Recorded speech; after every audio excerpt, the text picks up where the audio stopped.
Hello dear student, मैं अरुण कुमार विश्वकर्मा आपके अपने यूट्यूब चैनल पढ़ाई की रेसिपी में आपका स्वागत करता हूं। तो डियर स्टूडेंट, आज मैं क्लास 10th और 12th के लिए काफ़ी ज़्यादा इंपॉर्टेंट पॉइंट लेकर आया हूं, जिसका नाम है एसिटिक अम्ल।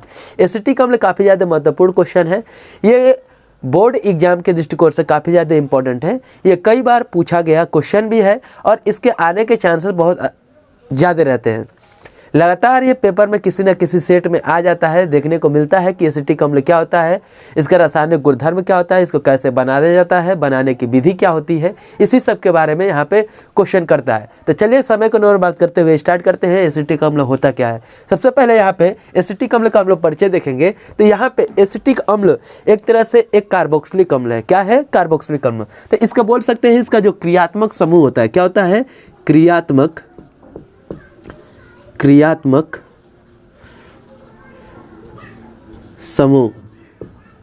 इसका जो क्रियात्मक समूह जो होता है वो क्या होता है?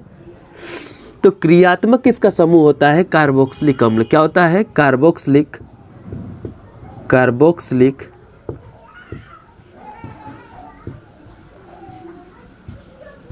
अम्ल। इसका क्रियात्मक समूह क्या होता है? कार्बोक्सिलिक अम्ल। इसका सिंबल क्या होता है यहाँ पे? तो लिख सकते हैं COOH। ये होता है कार्बोक्सिलिक अम्ल का सिंबल। यहाँ पे कार्बन के वर्ड रूट आकर के जुड़े रहेंगे, श्रृंखलाएं जुड़ती रहेंगी। उसके बाद अब इसका दूसरा परिचय हम लोग देखना चाहते हैं कि इसका जो रासायनिक सूत्र होता है वो क्या होता है, इसका जो नाम होता है वो क्या होता है, इन सब के बारे में। तो सबसे पहले इसका लिखेंगे आणविक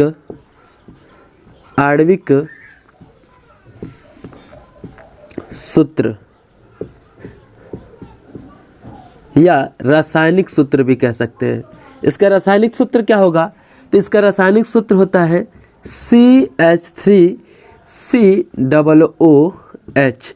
इसी को हम लोग बोलते हैं एसिटिक अम्ल। अब यहाँ पे ध्यान देंगे, इसकी जो संरचना होती है, क्या देखेंगे हम लोग? संरचना। तो संरचना क्या होता है? संरचना के बारे में भी देख लेते हैं। इसकी जो संरचना होती है, स्ट्रक्चर इसका जो होता है वो क्या होता है? तो C एक H 2H 3H और यहाँ पे क्या होगा? C डबल बॉन्ड O और यहाँ पे होगा O और ये हो जाएगा H। ये जो संरचना होता है ये एसिटिक अम्ल की संरचना होती है।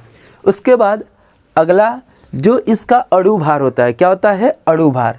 तो यहाँ पे इसका अणु भार भी देख लेते हैं। अणु भार कितना होता है? तो अणु भार इसका होता है कितना? तो यहाँ पे ध्यान देते हैं, कार्बन कितने हैं? 2 और कार्बन का होता है 12। तो 2 गुणे 12 प्लस यहाँ पे ऑक्सीजन कितना है? 2। तो यानी कि 2 गुणे ऑक्सीजन का होता है 16 और हाइड्रोजन कितने हैं? 3 1 4 यानी कि 1 गुणे 4। यानी कहने का मतलब 4 हाइड्रोजन है, 1 हाइड्रोजन का 1 होता है।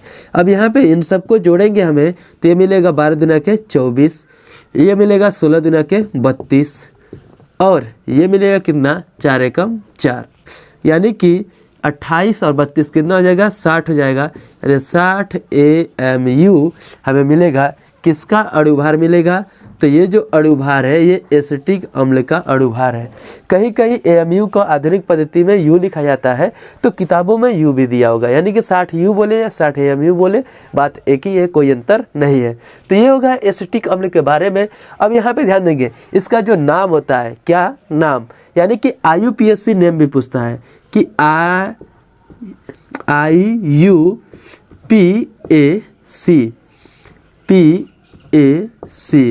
IUPAC नेम क्या होता है? IUPAC नाम क्या होता है इसका? तो इसका जो IUPAC नाम होता है एथेनोइक अम्ल होता है। क्या होता है? एथेनोइक अम्ल। 1 2 कार्बन के लिए हम लोग बोलते हैं एथ और सिंगल बॉन्ड के लिए हम लोग जोड़ेंगे एन और COOH के लिए जोड़ते हैं ओइक। क्या जोड़ते हैं? ओइक। तो इसका नाम हो जाता है एथेनोइक अम्ल। यह एक अम्ल की भांति व्यवहार करता है, इसलिए इसको हम लोग बोलते हैं एथेनोइक अम्ल। तो ये एथेनोइक अम्ल है और इसको एसिटिक अम्ल के नाम से भी जाना जाता है सामान्य नाम में। तो लीजिए स्क्रीनशॉट। ये तो हो गया डिटेल सामान्य सा किसके बारे में? एसिटिक अम्ल का। स्क्रीनशॉट लीजिए। उसके बाद चलते हैं हम लोग आगे और देखते हैं इसको बनाने की विधि क्या है। तो अब हम लोग देखेंगे एसिटिक अम्ल को कैसे बनाएंगे, जिसमें से पहली विधि है यहाँ पे एल्कोहल से, यानी कि एल्कोहल से एसिटिक अम्ल को कैसे प्राप्त करेंगे। अब बनाने की विधि हम सबसे पहली विधि यही आपके बुक में दिया हुआ है, तो यही से हम लोग स्टार्ट करते हैं। एल्कोहल से कैसे बनाते हैं, तो यहाँ पे एल्कोहल का ऑक्सीकरण कराते हैं तो हमें एसिटिक अम्ल प्राप्त होता है। अगर दुर्बल ऑक्सीकारक लेते हैं तो यही अभिक्रिया 2 चरणों में होती है। पहले हमें एल्डिहाइड बनता है, पहले एल्डिहाइड प्राप्त होता है, उसके बाद हमें मिलता है कार्बोक्सिलिक अम्ल। तो यहाँ पे कार्बोक्सिलिक अम्ल बनाना है एसिटिक अम्ल, तो यहाँ पे एथिल एल्कोहल लेना पड़ेगा। क्या लेना पड़ेगा? Ethyl alcohol. तो यहाँ पे सबसे पहले थोड़ा सा जान लेते हैं ऑक्सीकारक किसे कहते हैं, उसके बाद थोड़ा सा इसको बनाते हैं। तो ऑक्सीकारक,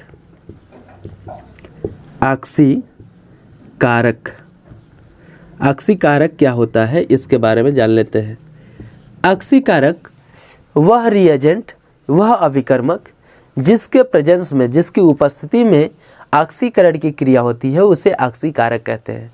अब यहाँ पे ध्यान देंगे, ऑक्सीकारक के प्रेजेंस में क्या होगा? ऑक्सीकरण होगा। तो यहाँ पे जो हम रिएक्शन कराने वाले हैं वो ऑक्सीकरण होगा। तो यहाँ पे क्या लेना पड़ेगा हमें? तो काफ़ी ज़्यादा फेमस है KMnO4। यह एक तरह से क्या होता है? प्रबल ऑक्सीकारक होता है। क्या होता है? प्रबल ऑक्सीकारक। यह एक तरह से क्या होता है? प्रबल ऑक्सीकारक होता है, ऑक्सीकारक होता है। यानी कि प्रबल ऑक्सीकारक का मतलब कि इसके प्रेजेंस में ऑक्सीकरण बहुत तेज़ी से होती है।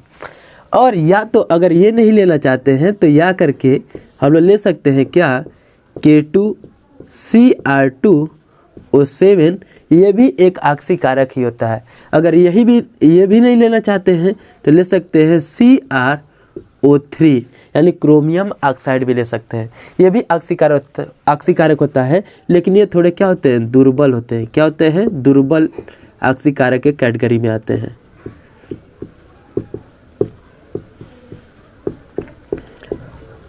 दुर्बल ऑक्सीकारक के कैटेगरी में आते हैं। अब यहाँ पे ध्यान देंगे, जब KMnO4 लेंगे तो जो एल्कोहल होता है, यानी कि एथिल एल्कोहल, डायरेक्टली एसिटिक अम्ल में परिवर्तित हो जाता है। लेकिन अगर K2Cr2O7 या CrO3 लेते हैं तो इस अभिक्रिया को होने के लिए यहाँ पे 2 चरण होता है। पहले एल्डिहाइड बनेगा, उसके बाद एसिटिक अम्ल बनता है। तो पहले लेते हैं KMnO4, काफ़ी पहली बार में ही हो जाएगा रिएक्शन। तो यहाँ पे लेते हैं क्या?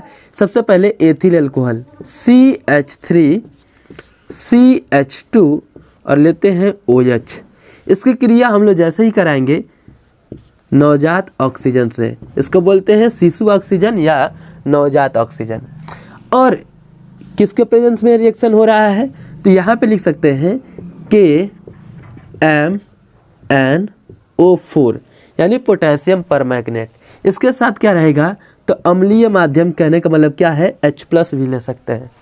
जैसे ही रिएक्शन होगा तो रिएक्शन के दौरान यहाँ पे ऑक्सीकरण होता है और एथिल एल्कोहल बन जाता है एसिटिक अम्ल, यानी कि CH3COOH, यानी एसिटिक अम्ल में परिवर्तित हो जाता है। यानी कि जो एथिल एल्कोहल था वो एसिटिक अम्ल बन जाता है। जैसे ये क्रिया होता है वैसे ही, जैसे मान लीजिए यहाँ पे लिख देते हैं एथिल, इसका नाम है एथिल एल्कोहल। इसका नाम क्या है? Ethyl alcohol. और ये क्या है? एसिटिक अम्ल।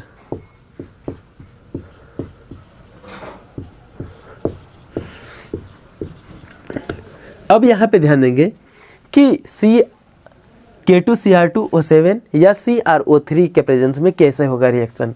तो यह पहली विधि थी। इसी में ये दूसरा स्टेप, दूसरी विधि के लिए या तो हम लोग K2Cr2O7 ले या तो CrO3 ले, रिएक्शन दोनों सेम ही देते हैं, इन दोनों में कोई चेंजिंग नहीं होता है। तो यहाँ पे लेते हैं सबसे पहले K2Cr2O7 के साथ या CrO3 के साथ। यहाँ पे दोनों एक ही हैं, लिख लेते हैं यहाँ पे CH3CH2 और OH। इसकी रिएक्शन हम लोग कराएंगे किसके साथ? तो नवजात ऑक्सीजन के साथ। और क्या प्रेजेंस में रहेगा? तो अम्लीय माध्यम में H+ और यहाँ पे K2Cr2O7, या इसके जगह पे लिख सकते हैं CrO3 भी। कोई अंतर नहीं है, दोनों रिएक्शन एक ही जैसा देता है। तो लिख देते हैं यहाँ पे क्या बनेगा, तो यहाँ पे बनेगा जो एथिल अल्कोहल है वो एसिटाल्डिहाइड में परिवर्तित हो जाता है, यानी कि CH3 कैसे ये बना होगा, तो यहाँ से ऑक्सीजन, यहाँ के कार्बन का हाइड्रोजन, यहाँ का हाइड्रोजन दोनों के साथ H2O बना करके निकल जाता है, और ये ऑक्सीजन जो होता है इससे डबल बॉन्ड बना लेता है, यानी कि CH3 C double bond O और H, इसको बोलते हैं एसिटाल्डिहाइड या CHO भी कह सकते हैं। उसी तरह जब इसका पुनः हम लोग क्या कराते हैं, ऑक्सीकरण कराते हैं। क्या कराते हैं, ऑक्सीकरण, किसके प्रेजेंस में, तो K2 अम्लीय माध्यम में K2Cr2O7। तो जैसे ही रिएक्शन कराएंगे पोटेशियम डाइक्रोमेट के साथ, तो ये बदल जाएगा किस में, कार्बोक्सिलिक अम्ल में, और कार्बोक्सिलिक अम्ल में क्या बनेगा, तो एथेनोइक अम्ल या एसिटिक अम्ल उसी को कहते हैं। लिख देते हैं यहाँ पे CH3 C double bond O और यहाँ पे बनेगा OH, ये चीज़ बनता है। और ये जो चीज़ है इसी को हमें क्या करना था, बनाना था। नाम लिख देते हैं, ये क्या है, एथिल अल्कोहल, एथिल अल्कोहल,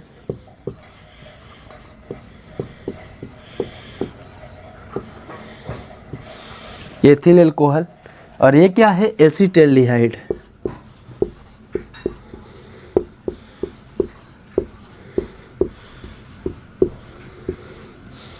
इसको एसिटाल्डिहाइड कहते हैं, और ये क्या है, एसिटिक अम्ल।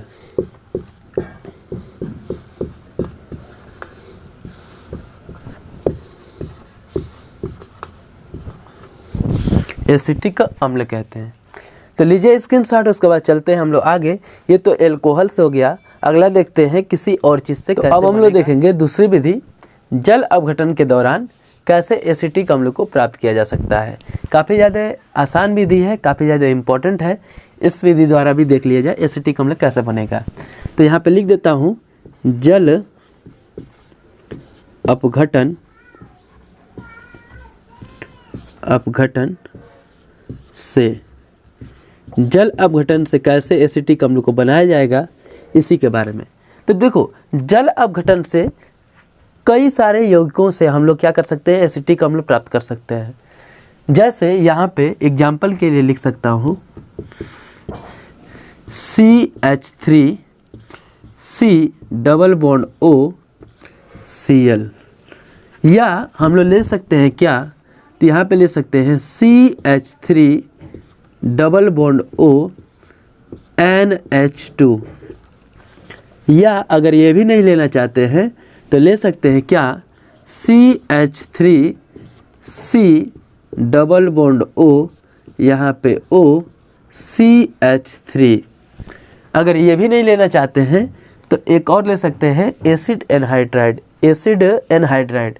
तो इतना ही लिखता हूँ, और सबका हम लोग देख लेते हैं कैसे जल अपघटन से हम लोग प्राप्त कर सकते हैं एसिटिक अम्ल।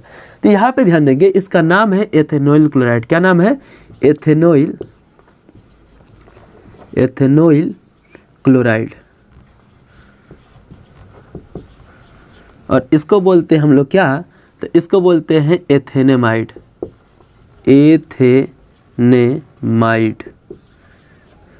और इसको हम लोग क्या बोलते हैं, मेथिल एथेनोएट, मेथिल एथेनोएट। कैसे मैं नाम लिख रहा हूँ तो आप लोग भी लिख सकते हैं। मैंने IUPAC के बहुत सारे वीडियो बनाया है, आप लोग वहाँ से जा करके देख सकते हैं कि कैसे किसी भी यौगिक का नामकरण करते हैं IUPAC। अब यहाँ पे ध्यान देंगे, सबसे पहले हम लेते हैं एथेनॉल क्लोराइड और इसका जल अपघटन कराते हैं। क्या कराते हैं, जल अपघटन। जल अपघटन होता क्या है यहाँ पे मैं बता देता हूँ थोड़ा सा। H2O यानी H2O का जब हम लोग अम्ल के प्रेजेंस में, अम्ल की उपस्थिति में जब हम लोग अपघटन करते हैं, तोड़ते हैं इसको दो भागों में, तो ये दो भागों में टूटता है H+ और OH-। और ये जो रिएक्शन होता है रिवर्सिबल होता है। कैसा होता है, रिवर्सिबल, यानी कि ये दोनों तरह से अभिक्रिया क्या हो सकता है, संपन्न हो सकता है। तो ये जो अभिक्रिया है रिवर्सिबल है, यानी H2O जो होता है ये दो भागों में टूटता है H+ OH-। तो यहाँ पे जो अभिक्रिया होगा, जो भी अभिक्रिया होगा, चाहे इसके साथ चाहे इसके साथ चाहे उसके साथ, यहाँ पे जल दो भागों में टूटेगा कहीं पे OH जाएगा, कहीं पे H जाएगा और उसके दौरान एसिटिक अम्ल का निर्माण होगा। चलिए देखते हैं, सबसे पहले लेते हैं एथेनॉइल क्लोराइड।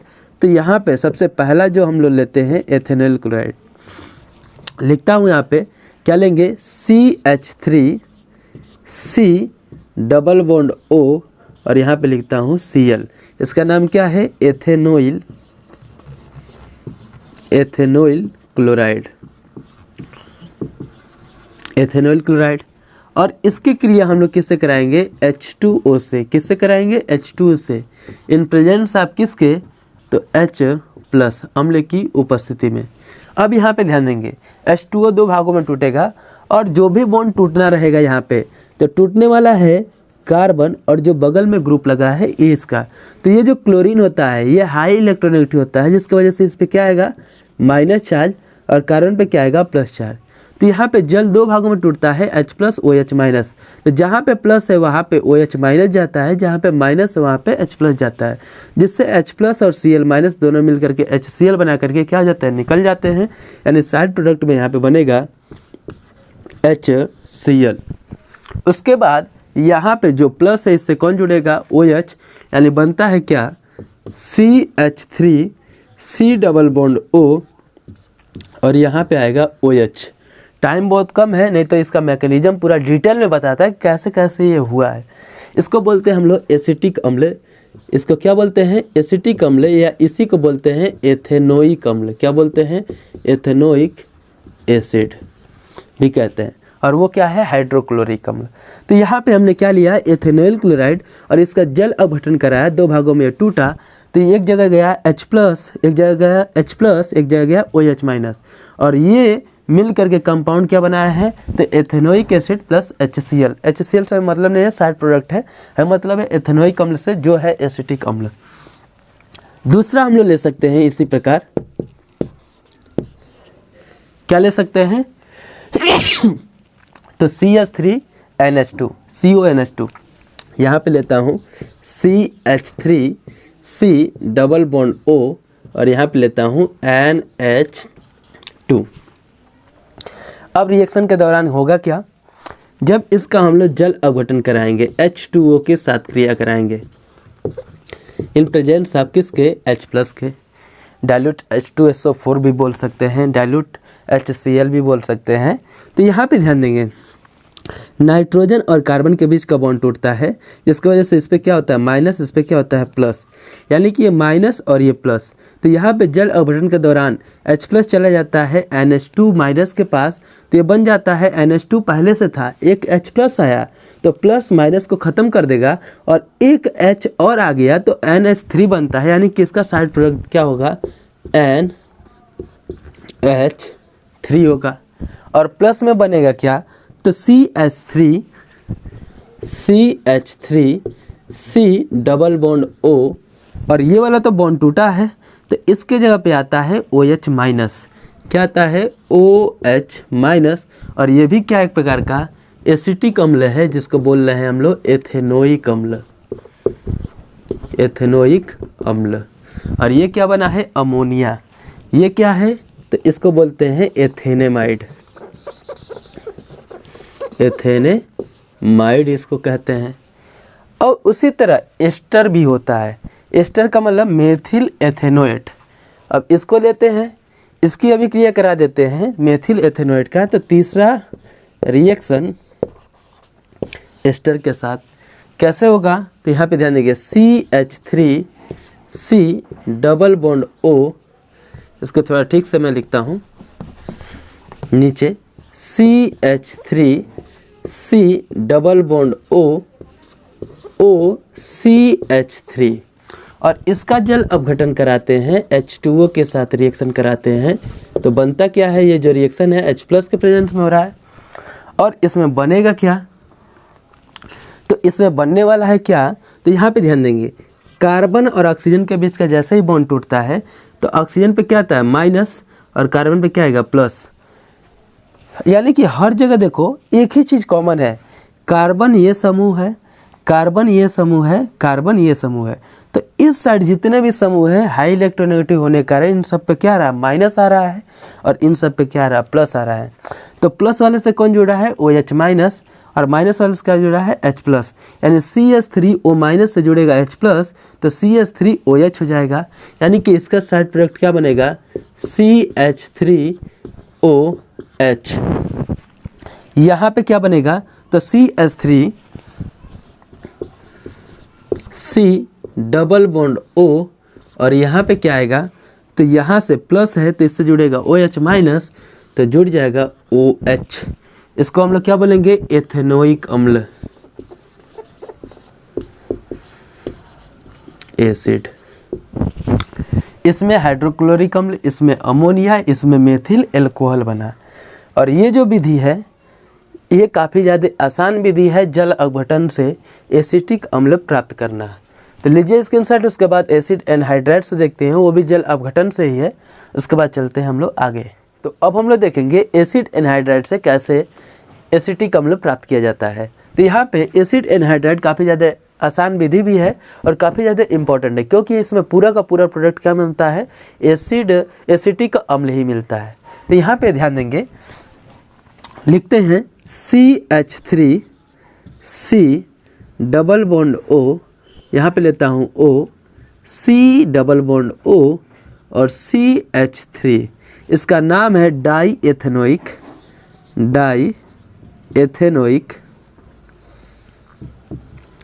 Acid anhydride. और इसका भी हम लोग क्या कराएंगे, जल अपघटन। जल अपघटन का मतलब जल के साथ यहाँ पे क्रिया कराएंगे, और ये जो रिएक्शन हो रहा है H प्लस के प्रेजेंस में हो रहा है।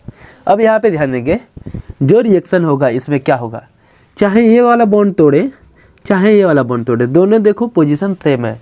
यहाँ पे ध्यान देंगे, अगर ये वाला तोड़ते हैं तो ऑक्सीजन पे क्या आएगा, माइनस, और कार्बन पे क्या आएगा, प्लस। और सबको पता है यहाँ पे जल अपघटन के दौरान H2O दो भागों में टूटता है, H प्लस और OH माइनस, ये दो भागों में टूटता है। तो यहाँ पे जो प्लस है वहाँ पे क्या जाएगा, OH माइनस, और जहाँ पे माइनस वहाँ पे H प्लस, और इसके दौरान बनेगा क्या, तो यहाँ पे ध्यान देंगे CH3C डबल बॉन्ड O, और देखो कार्बन पे है प्लस तो इससे क्या जुड़ेगा, OH माइनस, यानी कि OH, जिससे प्लस माइनस क्या जाएगा, कैंसिल आउट। अब यहाँ पे देंगे O पे माइनस है, इससे जुड़ेगा H प्लस, तो इस कंडीशन में क्या बनेगा, CH3C डबल बॉन्ड O, और O से जुड़ा H प्लस, तो इस कंडीशन में क्या हुआ, CH3C डबल बॉन्ड O, उसके बाद OH, यानी कि CH3COOH, CH3COOH, यानी कि यही कंपाउंड बनेगा, और कितने बार बनेगा, 2 बार, यानी कि एसिटिक अम्ल इसमें प्राप्त हो गया हमें। इसको बोलते हैं हम लोग एथेनोइक अम्ल। क्या बोलते हैं, एथेनोइक एसिड। तो ये जो विधि थी ये किससे थी, तो एसिड एनहाइड्राइड से। इसका भी जल अपघटन कराया तो हमें क्या मिला, एथेनोइक मिला। उसके बाद हम लोग एमाइड से भी देखे, एसिल क्लोराइड यानी कहने का मतलब एथेनॉइल क्लोराइड से भी देखे, और उसके बाद एस्टर से भी हम लोगों ने देखा कि कैसे एसिटिक अम्ल बनता है। तो ये हो गई 5-6 विधियाँ। अब इसके बाद सबसे लास्ट विधि शुष्क बर्फ से कैसे हम लोग बनाते हैं, काफ़ी ज़्यादा इम्पॉर्टेंट है, क्लास 12th में भी आता है और 10th में भी। तो देख लेते हैं शुष्क बर्फ से कैसे बनता है एसिटिक अम्ल, इसके बारे में। तो लीजिए स्क्रीनशॉट, उसके बाद चलते हैं आगे। तो अब हम लोग देखेंगे एसिटिक अम्ल को बनाने की एक महत्वपूर्ण विधि शुष्क बर्फ द्वारा। यहाँ पे लिख देता हूँ ड्राई आइस द्वारा, यानी यहाँ पे लिख सकता हूँ फ्रॉम या फिर बाई ड्राई आइस, यानी कि इसके द्वारा कैसे बनेगा आपका एथेनोइक एसिड, इसके बारे में। यहाँ पे लिख देता हूँ शुष्क बर्फ द्वारा, शुष्क बर्फ द्वारा। शुष्क बर्फ किसको बोलते हैं, तो CO2 सॉलिड स्टेट में रहता है, इसी को हम लोग क्या बोलते हैं, शुष्क बर्फ बोलते हैं। इसी से हम लोग बनाएंगे क्या, एसिटिक अम्ल।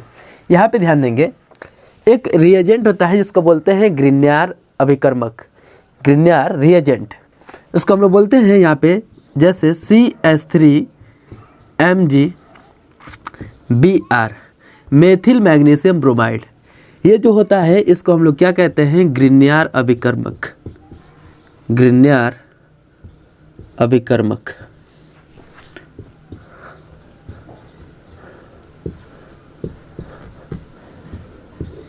इसी के साथ हम लोग क्रिया कराते हैं तो योगात्मक उत्पाद बनता है, और उसी योगात्मक उत्पाद का जल अपघटन कराने के बाद एसिटिक अम्ल बन जाता है। लेते हैं हम लोग, यहाँ पे ध्यान देंगे CO2। CO2 को कैसे लिखेंगे, C डबल बॉन्ड O। और यहाँ पे ध्यान देंगे इसकी क्रिया हम लोग कराएंगे RMgX यानी कि CH3MgBr मेथिल मैग्नीशियम ब्रोमाइड। यहाँ पे ध्यान देंगे ऑक्सीजन का पावर अधिक होने के कारण ये बॉन्ड के इलेक्ट्रॉन को अपनी तरफ खींचेगा, जिसके वजह से ऑक्सीजन पे क्या आएगा माइनस और कार्बन पे क्या आएगा प्लस। तो यहाँ पे ध्यान देंगे जो भी बॉन्ड टूटना रहेगा वो किसके किसके बीच टूटेगा, तो धातु और कार्बन के बीच में बॉन्ड टूटेगा, यानी कार्बधात्विक बंध। यानी धातु और कार्बन के बीच में बना बंध क्या कहलाता है, कार्बधात्विक बंध। और ग्रिग्नार्ड रिएजेंट की यही खासियत है कि सबसे पहले जो बॉन्ड टूटता है रिएक्शन में कार्बधात्विक बंध ही टूटता है, यानी कार्बन और धातु के बीच का बॉन्ड। और जैसे ही ये टूटेगा तो इस पे आएगा प्लस चार्ज, इस पे क्या आएगा माइनस चार्ज। अब यहाँ पे ध्यान देंगे कौन कहाँ पे जाएगा, तो ऑक्सीजन हाई इलेक्ट्रोनेगेटिव होने के कारण इलेक्ट्रॉन को अपनी तरफ खींचेगा, जिसकी वजह से इस पे माइनस आएगा और कार्बन पे क्या आएगा प्लस। तो जैसे ही इससे प्लस आएगा तो इससे माइनस आकर के ऐड हो जाएगा। तो यहाँ पे बनेगा क्या, रिएक्शन के दौरान ये जो अभिक्रिया हो रहा है, याद रखेंगे ये जो अभिक्रिया है ड्राई ईथर के प्रेजेंस में हो रहा है, ड्राई ईथर के प्रेजेंस में होता है, ड्राई ईथर के प्रेजेंस में। तो यहाँ पे जो माइनस है वो आकर के प्लस से जुड़ेगा तो बनेगा क्या, C। यहाँ पे डबल बॉन्ड ऑक्सीजन ये सेफ है, जस का तस पड़ा है, तो इसको लिख देते हैं C डबल बॉन्ड ऑक्सीजन। और ये जो माइनस है आकर के कार्बन प्लस से जुड़ा तो यहाँ पे लिख देंगे CH3।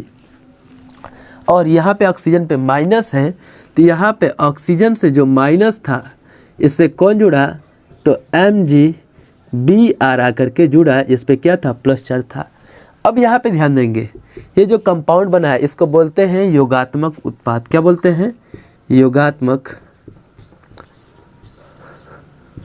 उत्पाद, इसको योगात्मक उत्पाद कहते हैं। अब जो योगात्मक उत्पाद मिला है इसका जल अपघटन कराते हैं। क्या कराते हैं, जल अपघटन। जो मिला है CH3 C double bond OMgBr, इसकी क्रिया हम लोग कराएंगे H2O से इन प्रेजेंस ऑफ H+, यानी हम लोग अम्ल की उपस्थिति में जल अपघटन कराएंगे। तो क्या होगा, ये दो भागों में टूटेगा, H+ और OH-। अभी बताया था कि जब जल का जल अपघटन कराएंगे तो दो भागों में टूटेगा, H+ OH-। और ये जो प्रक्रिया होती है अम्ल की उपस्थिति में। तो यहाँ से जो OH होगा, अब यहाँ पे ध्यान देंगे यहाँ का बॉन्ड टूटेगा तो ऑक्सीजन पे क्या आएगा माइनस, इस पे क्या आएगा प्लस, प्लस वाले से जुड़ेगा OH और माइनस वाले जुड़ेगा H+। तो इससे जुड़ेगा क्या, CH3 C double bond O, और ऑक्सीजन से क्या जुड़ेगा, तो H+ आकर के, तो यहाँ पे ध्यान देंगे O के साथ जुड़ जाएगा H। तो यहाँ पे CH3COOH बना। अब प्लस साइड प्रोडक्ट में क्या बनता है, Mg। तो Mg से पहले से एक Br था तो यहाँ पे लिख देते हैं Br, और एक आता है क्या, तो यहाँ पे प्लस है तो इससे जुड़ेगा OH-, यानी कि एक आ जाएगा OH-। और इस प्रकार प्लस माइनस इसका प्लस इसका माइनस क्या हो जाता है, कैंसिल आउट हो जाता है। ये जो चीज़ बना है इसी को हम लोग बोलते हैं एसिटिक अम्ल। क्या बोलते हैं, एसिटिक अम्ल कहते हैं, एसिटिक अम्ल, एसिड। और इसका नाम क्या है, मैग्नीशियम, ठीक है, हाइड्रोक्साइड एंड ब्रोमाइड। क्या बोल सकते हैं, मैग्नीशियम हाइड्रोक्साइड एंड ब्रोमाइड कह सकते हैं। तो यहाँ पे जो चीज़ ये पूरा का पूरा प्रक्रिया हुआ इसमें हमने क्या प्राप्त किया, एसिटिक अम्ल प्राप्त किया। इसका नाम क्या है? Dry ice. क्या बोलते हैं? ड्राई आइस, शुष्क बर्फ। और इससे जब हमने क्रिया कराया ग्रिग्नार्ड अभिकर्मक से, इसको बोलते हैं ग्रिग्नार्ड अभिकर्मक। किसके उपस्थिति में? तो ये जो ड्राई ईथर है इसी के प्रेजेंस से हमने रिएक्शन कराया है। तो ये जो रिएक्शन हुआ इसमें योगात्मक उत्पाद बना और इस योगात्मक उत्पाद का जल अपघटन कराया तो हमें एसिटिक अम्ल प्राप्त हो गया। इस पूरी प्रक्रिया में देखो कार्बन का नंबर क्या हो रहा है? बढ़ रहा है। क्या हो रहा है? बढ़ रहा है। तो इसमें चैन बढ़ाने वाला रिएक्शन है एक प्रकार का। ग्रिग्नार्ड अभिकर्मक एक तरह से कार्बन की श्रृंखला को बढ़ाने वाला अभिक्रिया कराता है। तो काफ़ी ज़्यादा इम्पोर्टेंट है, 12 में भी आता है, 10th में भी आने के चांसेस बहुत ज़्यादा रहते हैं। तो इस विधि द्वारा भी बनाएंगे तो काफ़ी ज़्यादा आपको प्लस पॉइंट मिलेगा। तो ले लीजिए स्क्रीनशॉट। उसके बाद चलते हैं हम लोग भौतिक गुणधर्म पे। काफ़ी ज़्यादा विधि हम लोगों ने देख लिया, तो स्क्रीनशॉट लीजिए। उसके बाद चलते हैं आगे। तो अब हम लोग देखेंगे एसिटिक अम्ल के भौतिक गुणधर्म। भौतिक गुणधर्म क्या होता है? तो इसके निम्नलिखित भौतिक गुणधर्म होते हैं। पहला यहाँ पे लिखता हूँ, पहला भौतिक गुणधर्म। पहला भौतिक गुणधर्म, यह स्वाद में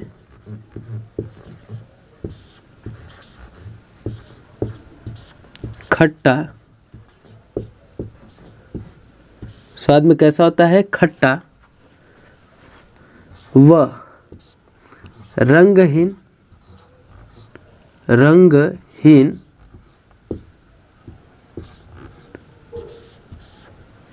तीक्ष्ण गंध वाला,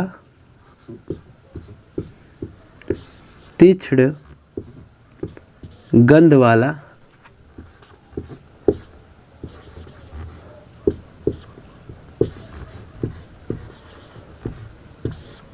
द्रव है।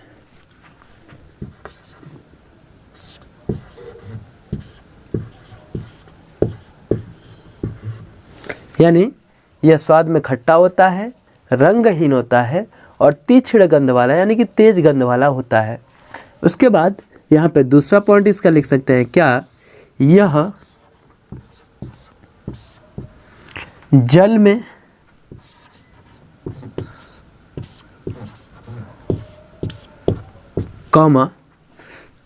कार्बनिक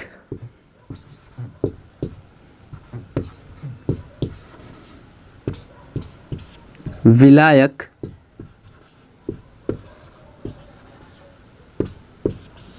जैसे एल्कोहल,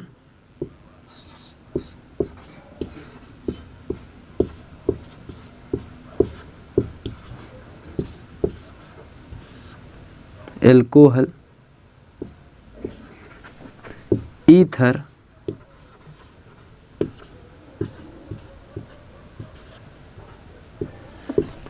आदि में, यहाँ पे लिख सकते हैं आदि में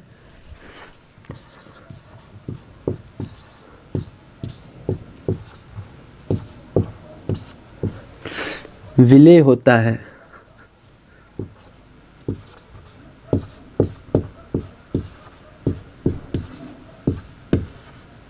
विलय होता है।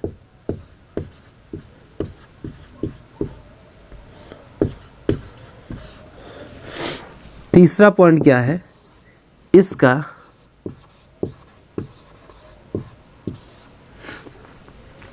क्वथनांक, इसका क्वथनांक 118 डिग्री सेंटीग्रेड व हिमांक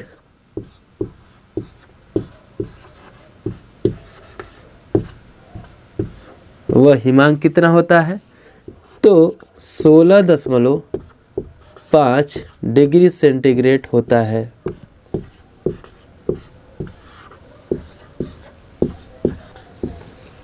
यानी 16.5 डिग्री सेंटीग्रेड पे यह एक क्रिस्टलीय ठोस में परिवर्तित हो जाता है। तीसरा भी यहाँ पे, तीसरा तो हो ही गया, चौथा यहाँ पे लिख सकते हैं क्या? तो कहने का मतलब क्या है कि इसका क्वथनांक तो हो गया, उसके बाद चौथा यहाँ पे लिख सकते हैं यह जल से भारी होता है। यह जल से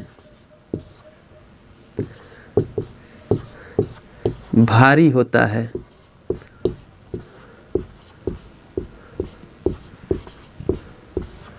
भारी होता है। ये हो गया इसके भौतिक गुणधर्म। तो लीजिए स्क्रीनशॉट, उसके बाद चलते हैं हम लोग इसके रासायनिक गुणधर्म पे और इसका उपयोग देख लेते हैं, तब ये आपका टॉपिक क्या हो जाएगा, खत्म हो जाएगा। अब हम लोग देखेंगे दूसरा रासायनिक गुणधर्म क्या होता है। तो यहाँ पे ध्यान देंगे, सबसे पहले लेंगे एसिटिक अम्ल CH3C डबल बॉन्ड O और यहाँ पे लेंगे OH। इसके कितने मोल लेंगे, 2 मोल लेंगे। 2 मोल का मतलब 2 लेंगे इसके molecule C double bond O और यहाँ पे लेंगे OH। जब इसकी क्रिया हम लोग कराते हैं कंसनट्रेटेड H2SO4 कंसनट्रेटेड H2SO4 और इसके साथ हम लोग क्या करेंगे, हीट करेंगे। तो ध्यान देना, कभी भी कंसनट्रेटेड H2SO4 होता है तो वहाँ पे निर्जलीकरण की क्रिया होती है। इस क्रिया को हम लोग क्या बोलते हैं, निर्जलीकरण। निर्जलीकरण का मतलब क्या होता है, यहाँ से जल की मात्रा क्या हो जाती है, निकल जाती है। इसके पहले एस्टरिफिकेशन में भी यही हुआ और यहाँ पर भी यही होता है। कंसनट्रेटेड H2SO4 अगर नहीं लेना है तो सबसे ज़्यादा फेमस है क्या, P2O5। क्या है, P2O5। ये भी हम लोग ले सकते हैं, यानी कि P2O5 के उपस्थिति में ये रिएक्शन हो रहा है। अगर ये नहीं लेना चाहते हैं तो क्या लेंगे, P2O5 और इसके साथ हम लोग हीट करेंगे तो हमें क्या मिलेगा, तो यहाँ से H और यहाँ से OH, एक जगह से H एक जगह से OH, H2O बना के निकल जाता है और ये वाला पार्ट आकर के इससे जुड़ जाता है। तो बनता है क्या, CH3C डबल बॉन्ड O और इस ऑक्सीजन से आकर के ये वाला पार्ट जुड़ता है तो C double bond O CH3। इसका नाम क्या है, तो इसका नाम है डाईएथेनोइक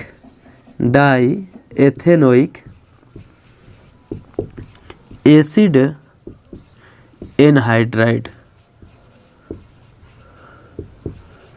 तो डाईएथेनोइक एसिड एनहाइड्राइड है।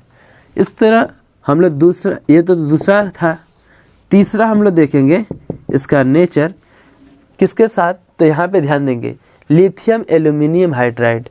यानी कहने का मतलब जब हम लोग एसिटिक अम्ल की क्रिया कराएंगे CH3C डबल बॉन्ड O और यहाँ पे लेंगे OH और इसकी क्रिया हम लोग कराएंगे किसके साथ, लिथियम एल्यूमिनियम हाइड्राइड। इसके साथ क्रिया कराएंगे तो ये क्या करता है कि ये हाइड्रोजन प्रोड्यूस करता है और हाइड्रोजन को भेजता है रिएक्ट करने के लिए। तो इसके प्रेजेंस में होता है अपचयन की क्रिया। किसकी क्रिया होती है, अपचयन। अब यहाँ पे ध्यान देंगे कि जब हम लोगों ने एल्कोहल लिया था, क्या लिया था, एल्कोहल। तो एल्कोहल जब लिया था तो एल्कोहल का ऑक्सीकरण कराया था तो हमें मिला था क्या, एसिटिक अम्ल। और यहाँ पे क्या करा रहे हैं, अपचयन। तो अपचयन जो होता है वो ऑक्सीकरण का उल्टा होता है, अपोजिट होता है। यानी कि जो यहाँ पे एसिटिक अम्ल है उसको बदल देगा किस में, एल्कोहल में। यानी कि एसिटिक अम्ल को बना देगा या क्या, CH3CH2OH एथिल एल्कोहल। और यहाँ से जल की मात्रा को क्या कर देता है, ये निकाल देता है। तो यहाँ से जल की मात्रा को निकाला। ऊपर वाले में भी सेम यही कंडीशन हुआ, यहाँ से जल की मात्रा निकली, यहाँ पर भी जल की मात्रा निकली। बस अंतर यहाँ पे था, जो अभिक्रिया यहाँ पे हुआ अपचयन की हुआ। यानी कि 2 हाइड्रोजन ये लेता है, 2 हाइड्रोजन ये, यानी कि एक H 2H H2O बना करके निकल जाता है और यहाँ पर भी 2H आता है तो ये CH2 बन जाता है। जिससे ये चीज़ जो बना है इसका नाम है एथिल एल्कोहल। क्या नाम है, एथिल एल्कोहल नाम है, एल्कोहल। और ये जो चीज़ है इसको बोलते हैं एसिटिक अम्ल।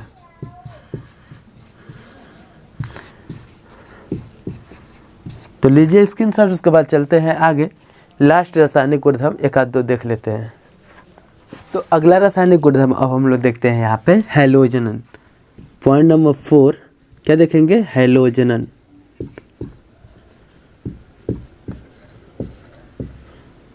हैलोजनन को हैलोजिनेशन भी कहते हैं। अब यहाँ पे ध्यान देंगे, क्या लेंगे, एसिटिक अम्ल COOH और इसकी क्रिया कराएंगे हम लोग किससे, तो 3Cl2 से। तो जैसे ही रिएक्शन कराएंगे तो रिएक्शन के दौरान होता क्या है कि यहाँ से 3 जो Cl है वो 3 हाइड्रोजन के साथ मिल करके 3HCl बना करके चले जाता है, 3HCl बना लेता है और 3 क्लोरीन आकर के कार्बन से जुड़ जाता है, जिससे बनता है क्या, CCl3 और COOH।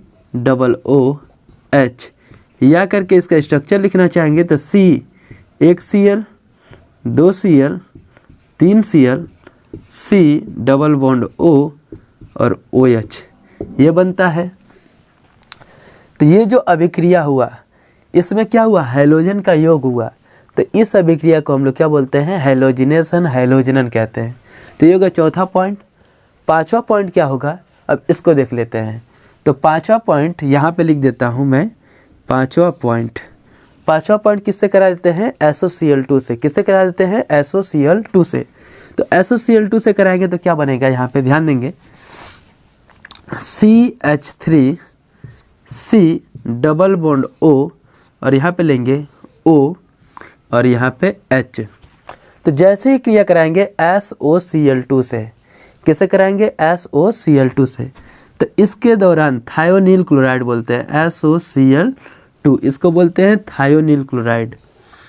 जैसे ही थायोनील क्लोराइड से कराते हैं तो यह थायोनील क्लोराइड से क्रिया करने के पश्चात बनाता है क्या, CH3। उसके बाद अब यहाँ पे ध्यान देंगे, C डबल बॉन्ड O और यहाँ पे आता है एक Cl, और एक जो Cl होता है वो H के साथ मिल करके क्या बन लेता है, HCl। और जो SO होता है इस ऑक्सीजन के साथ मिल करके SO2 बना लेता है। यानी कि अब यहाँ पे ध्यान देंगे, ये जो चीज़ है ये किस स्टेट में है, गैसेस स्टेट में। ये भी है गैसेस स्टेट में और ये है आपका किस में, तो जिस स्टेट में आपका ये रहेगा लिक्विड में, अगर है तो लिक्विड में। तो कहने का मतलब क्या है, इस पूरे प्रोसेस में यहाँ पे ध्यान देंगे, आसानी से यहाँ से ये गैस बनकर के उड़ जाता है, ये भी गैस बनकर उड़ जाता है और ये हमें क्या मिल जाता है, एथेनॉल क्लोराइड आसान से मिल जाता है। इसलिए यह भी रिएक्शन क्या है, इंपॉर्टेंट है। तो लीजिए स्क्रीनशॉट, उसके बाद चलते हैं आगे। अब इसके उपयोग क्या क्या होते हैं इसके बारे में देखेंगे। तो अब हम लोग देखेंगे एसिटिक अम्ल के उपयोग क्या क्या होते हैं। यहाँ पर मैंने इसके निम्नलिखित उपयोगों को लिखा है। जैसे पहला उपयोग क्या है, रबड़ के स्कंदन में इसका उपयोग किया जाता है। एसिटिक अम्ल का उपयोग रबड़ के स्कंदन में किया जाता है। दूसरा, सिरके के निर्माण में भी इसका उपयोग किया जाता है। और तीसरा, प्रयोगशाला में अभिकर्मक के रूप में भी किया जाता है। कभी कभी इसको विलायकों के रूप में भी इसका उपयोग किया जाता है। और चौथा, रंग तथा कागज उद्योगों में भी इसका उपयोग किया जाता है। पांचवा, धातु एसीटेट के निर्माण में भी एसिटिक अम्ल का उपयोग किया जाता है। ये तो हो गए इसके उपयोग।